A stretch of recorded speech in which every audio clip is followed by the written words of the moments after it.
нам почетные гости и цеха. Они разделяют с нами нашу всеобщую радость и счастье праздника. Для них мы чорону добрые, крепким умытым приготовили. Сиденье почетное для гостей отвели, широкие тюльки устроили. Уруй айхал нашим дорогим гостям.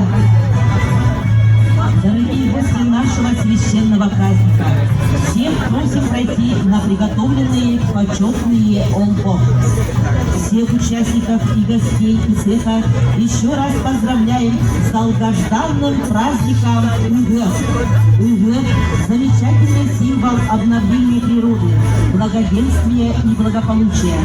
Этот праздник передается из поколения в поколение, неся в себе средств человеческой доброты.